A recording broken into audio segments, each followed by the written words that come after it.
Assalamualaikum warahmatullahi wabarakatuh. Selamat pagi pemirsa Kajianmu Magelang. Alhamdulillah hari ini kita kembali lagi di channel Kajianmu Magelang. Kami berada di Balkondes Ngadiharjo Borobudur. Alhamdulillah pada kesempatan kali ini saya dibersamai oleh teman saya Mbak Zulfa Nikmatur Rohmah, dan kita berada di segmen Kajian Sehatmu, kajian sejarah hebat tokoh Muhammadiyah. Nah, hari ini kita sudah dibersamai oleh pemerhati sejarah sekaligus sekretaris pimpinan Muhammadiyah Kabupaten Magelang. Beliau Ustadz Nasiruddin. Pak, Assalamualaikum. Bagaimana kabarnya, Bapak? Warahmatullahi wabarakatuh. Alhamdulillah sehat, baik lahir maupun batin. Alhamdulillah. Alhamdulillah sekali. Nah, pada kesempatan kali ini kita akan mengenal salah satu tokoh Muhammadiyah. Beliau cukup terkenal dan memiliki peran yang sangat penting di Muhammadiyah, serta perannya ini bisa kita terapkan pada kehidupan sehari-hari. Siapa nih Pak kira-kira yang akan kita bahas pada hari ini? Ya, kalau orang Jogja, karena memang aslinya dari Jogja, orang Jogja sering menyebut beliau itu panggilannya Kang Dasron. Beliau seorang yang dekat dengan banyak kalangan, dan beliau cukup dikenal karena kepemimpinannya juga itu. Baik, pada kesempatan kali ini kita akan membahas siapa sih Kang Dasron itu dan bagaimana perannya, serta apa saja yang beliau lakukan di Muhammadiyah bersama dengan Ustadz Nasiruddin. Oke, langsung saja untuk yang pertama kita akan mengenal siapa sih Kang Dasron ini, Pak. Ya, beliau pernah menjadi bendahara pimpinan pusat Muhammadiyah, menjadi legenda Universitas Muhammadiyah Yogyakarta. Tapi beliau kalau di tingkat nasional, terutama warga Muhammadiyah, itu lebih dikenal sebagai seorang figur ketua muktamar. Dari muktamar ke muktamar, terutama tahun 1990 sewaktu muktamar di Jogja sampai dengan muktamar di Jogja kembali tahun 2010, sehingga praktis lima kali muktamar beliau itu menjadi ketua panitia pusat muktamar Muhammadiyah Jogja. Kemudian setelah Jogja itu ada di Aceh, setelah Aceh kemudian berada di Jakarta. Setelah berada di Jakarta, kemudian di Malang, setelah itu kembali lagi ke Yogyakarta. Ya, semacam itu gambarannya. Artinya beliau dikenal dan kepemimpinannya kuat sekali. Ya, berarti mungkin yang kita ketahui sekarang beliau terkenal sebagai ketua panitia muktamar. Betul. Yang cukup lama ya, Ustadz. Ya. Oh, ya. Kemudian peran beliau di Muhammadiyah seperti apa lagi, Ustadz? Ya, karena kalau di Muhammadiyah beliau paling tampak itu ketika menjadi pendiri sekaligus pengawal dan pembersama Universitas Muhammadiyah Yogyakarta, sehingga beliau sempat menjadi pendiri tapi sekaligus rektor sampai dengan 3 kali, rektor 3 kali.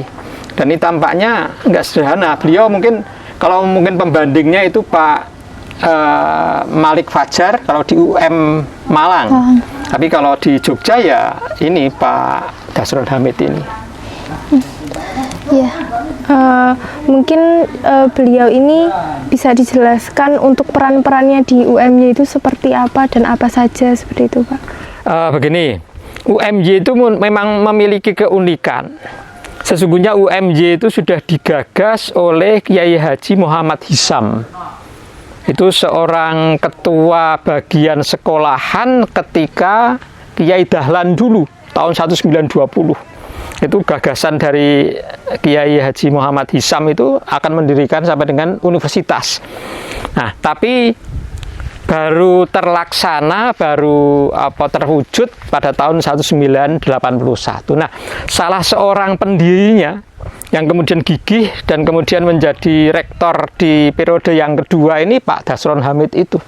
Sehingga beliau ya beliau kebetulan seorang yang memang expert, kuat betul kepemimpinannya. Beliau seorang yang lulus dari UGM, setelah itu kemudian melanjutkan S2-nya di Australia, Australian National University, tahun 70 selesai. Beliau kemudian yaitu merintis UMY sampai dengan berdiri. Beliau pada waktu itu kan mendapatkan gelar MSc, tapi beliau kemudian ya terlalu asik dengan amal usaha Muhammadiyah baru yaitu UMY, sampai dengan beliau kemudian melupakan S3-nya. S3 sama sekali tidak beliau lakukan itu, tapi alhamdulillah lewat UMY ini justru lahir banyak sekali doktor yang memang beliau fasilitasi, baik luar negeri maupun dalam negeri, berbagai macam disiplin ilmu, sehingga peran beliau seolah-olah kalau bagi UMY merupakan legenda. Semacam itu gambaran dari Pak Dasron Hamid, yang kalau orang Jogja menyebut Kang Dasron. Memang beliau adalah dulu aktivis pemuda Muhammadiyah, dan beliau juga suka olahraga. Kalau di Jogja orang lebih mengenal beliau itu sebagai Ketua PSIM, Persatuan Sepak Bola Indonesia Mataram. Nah itu, sehingga beliau kalau di Jogja betul-betul dikenal sebagai orang olahraga. Bahkan pernah menjabat sebagai Ketua PSSI Jogja, sampai dengan kemudian Ketua KONI Yogyakarta itu. Ya, dari cerita tadi mungkin luar biasa nggih peran beliau di UMY gitu, mulai dari pendirian hingga berjalannya UMY sekarang, ngoten nggih Ustaz. Benar-benar mulai dari nol hingga besarnya UMY sekarang yang sudah dikenal oleh banyak orang dan melahirkan banyak dokter tadi, dan ternyata beliau juga aktif di dunia olahraga, ngoten nggih Ustaz. Mungkin peran apa lagi mungkin yang belum kita ketahui tentang Kang Dasron ini? Kalau peran yang lain lagi, beliau itu membesarkan UMY itu dengan sepenuh hati. Kalau mungkin ya saya pada waktu beliau masih hidup beberapa kali bertemu dengan beliau. Beliau itu tahun 1990 ketika UMY baru berusia 9 tahun itu digunakan sebagai tempat muktamar Muhammadiyah yang ke-42 sewaktu Pak A.R. Fakhrudin lengser dari jabatan beliau. Itu artinya itu kan 42 itu kan sering kan kemudian AR itu Pak AR turun itu. Nah, semacam itu, dan itu mau tidak mau akan menjadi pusat perhatian Muhammadiyah se-Indonesia karena menjadi ikon betul di Muhammadiyah.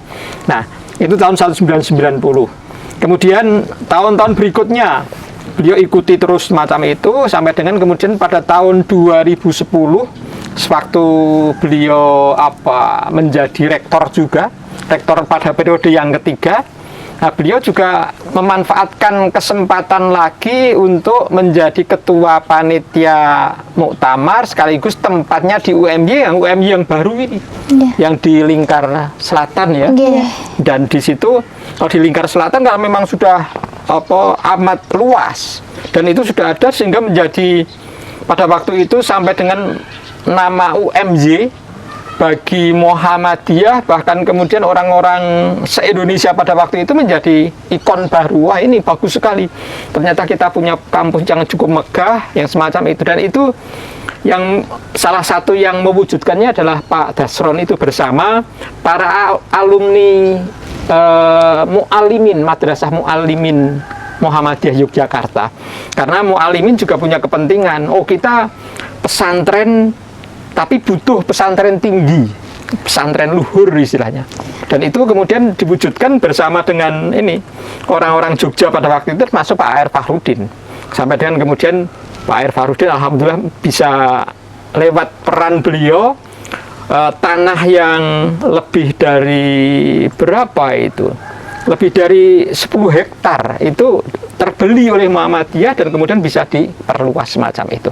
Itu peran yang dilakukan oleh salah satunya Pak Dasron Hamid itu.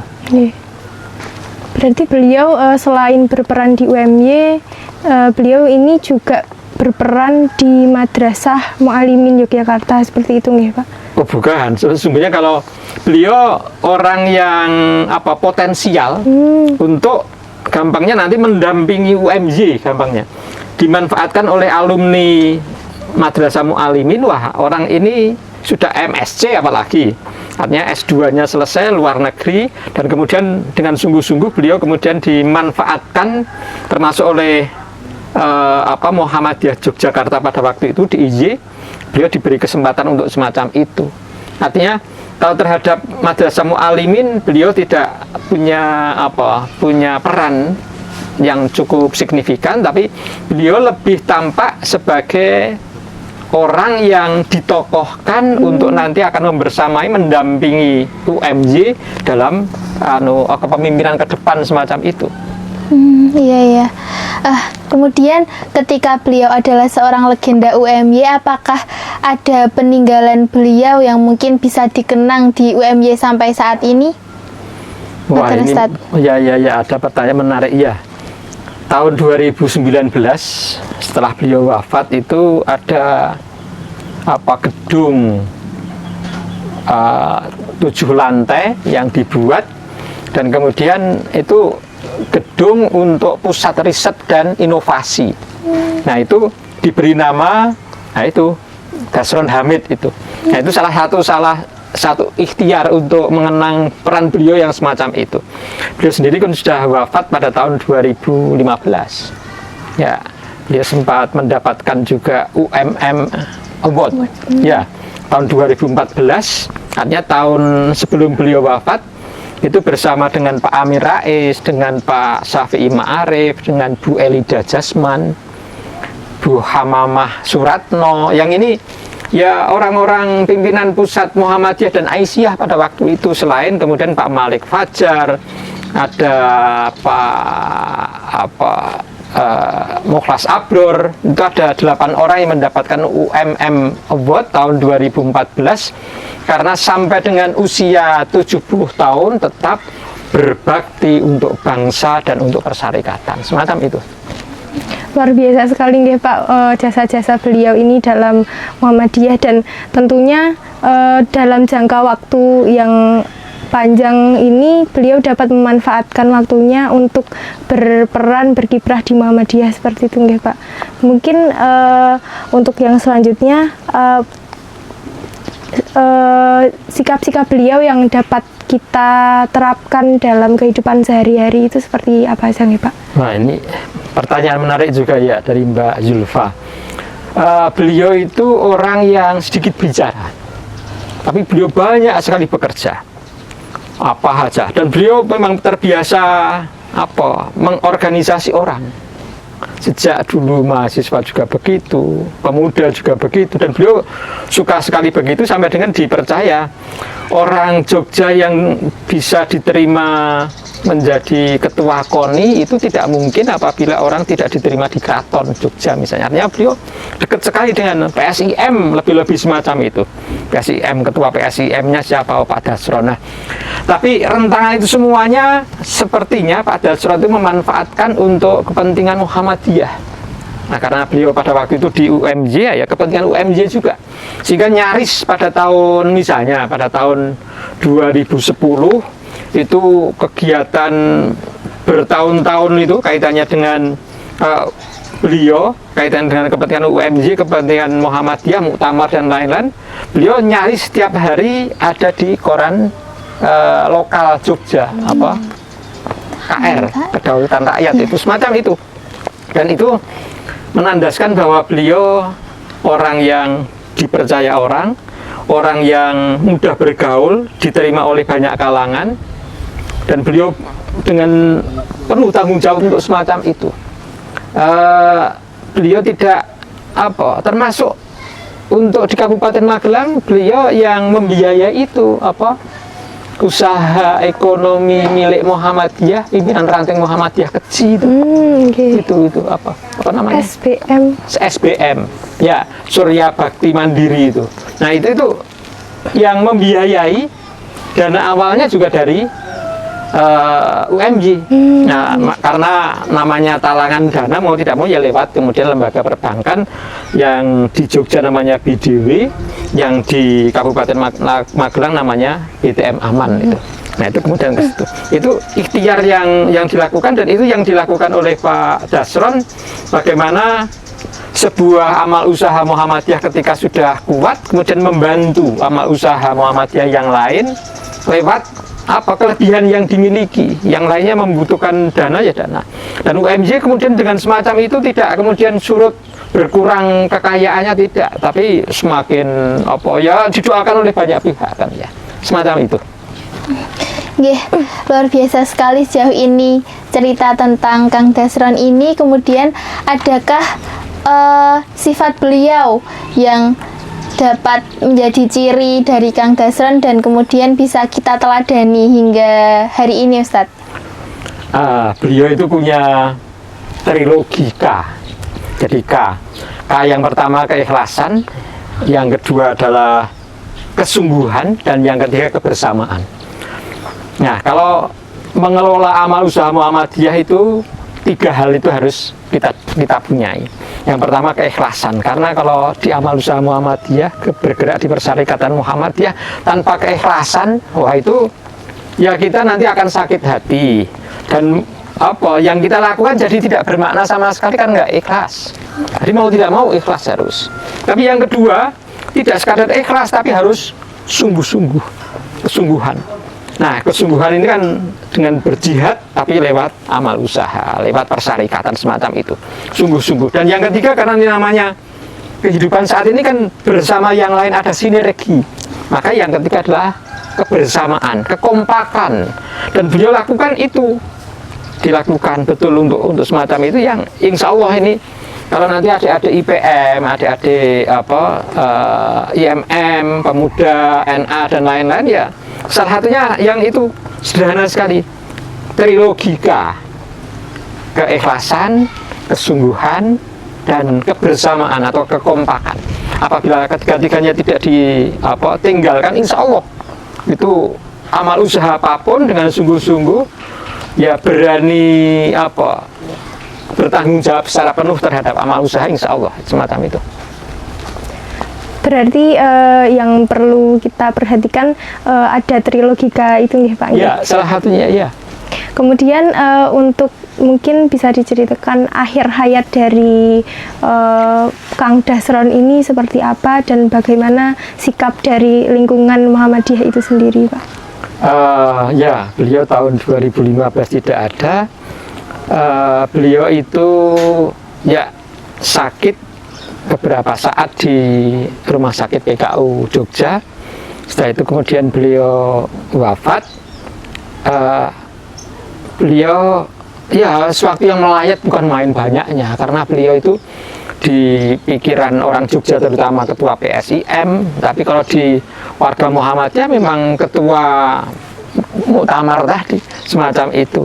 Bagi UMJ ya beliau legenda, dan bagi Jogja yang semacam itu datang banyak sekali, termasuk dari Ngarso Dalem, dari Keraton juga hadir. Dan kemudian karena beliau itu memiliki makam keluarga, beliau kemudian dimakamkan tidak di Karangkajen sebagai tokoh Muhammadiyah, tapi di Kota Gede, karena beliau memiliki keluarga besar di Kota Gede, semacam itu. Ya, semacam itu saya pikir. Ternyata cukup menarik sekali ya tokoh yang kita bahas saat ini bersama Ustadz Nasiruddin. Beliau Kang Dasron, lebih akrabnya dipanggil seperti itu, dan beliau merupakan seorang legenda UMY, bisa disebut seperti itu, dan tidak hanya berkiprah di Muhammadiyah saja, ternyata berkiprah juga di dunia atau di bidang olahraga. Kemudian beliau juga dekat dengan lingkungan keraton, seperti itu. Ini bisa menjadi pelajaran yang kita ambil ya. Mungkin dalam berjuang di Muhammadiyah itu juga tidak hanya dekat dengan Muhammadiyah saja, namun kita juga menjalin relasi dan komunikasi dengan lingkungan sekitar di luar Muhammadiyah juga seperti itu. Nah, mungkin pertemuan obrolan kita hari ini sudah cukup. Terima kasih banyak atas ilmunya ya Ustadz. Insya Allah kita akan berjumpa lagi di pertemuan kita yang selanjutnya di channel YouTube kesayangan kita, pastinya di channel YouTube Kajianmu Magelang, dengan tokoh-tokoh lain lagi yang memiliki perjuangan juga di Muhammadiyah seperti itu, dan yang pastinya bisa kita teladani dalam kehidupan kita sehari-hari sebagai muslim biasa atau sebagai aktivis dakwah dan atau bahkan sebagai aktivis Muhammadiyah. Mungkin itu saja yang kita obrolkan pada hari ini. Sampai jumpa kembali di pertemuan selanjutnya.